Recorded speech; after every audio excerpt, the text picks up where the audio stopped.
Hi, Scott Orlin with CINEMA-Magazin. 13 years ago, you probably remember a movie, My Big Fat Greek Wedding.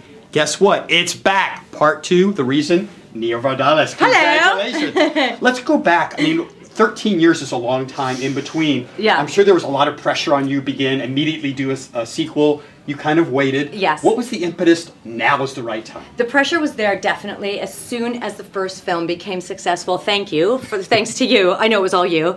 They immediately came to me and said, will you do a sequel? And I said, you know what? I just quietly said no because I had written that Tula and Ian were parents and I was not a mom and I was in a very private quest to become a mom. Well, cut to some years later, I become a mom and on my daughter's first day of kindergarten, here I am. All the other parents have gone. I'm weeping like a crazy person, overpacking her lunch that I've handmade, hand-chopped the soup and moussaka, and I was like, oh my God, I've morphed into my own Greek mother. And that's when I had the idea for the sequel. And speaking of that, it's really interesting. As you watch this movie, you will see that so much of the family responsibility almost seems to fall on your shoulders. Mm-hmm. And I know that in my family, it's like my sister, that has become with her.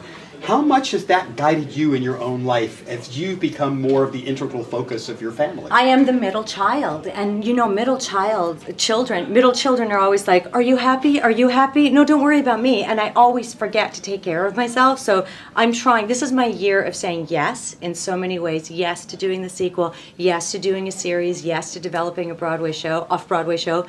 And no, I can't do this, no, I can't do that. And it's hard for me.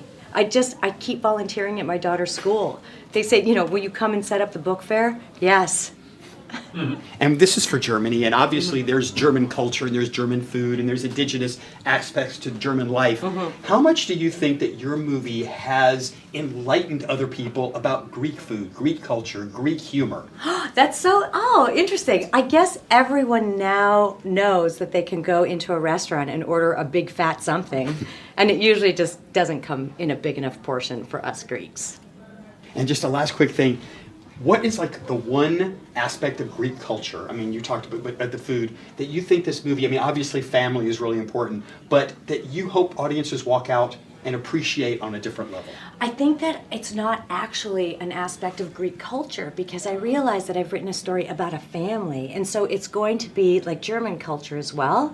It's just this family that loves you to the point of suffocation. Opa! On that note, I cannot thank you enough, Nia. I'm sorry about my breath. Congratulations, it is perfectly fine. And this is Scott Orlin. Till next time. How do you say goodbye in Greek? Yasis! Yasis!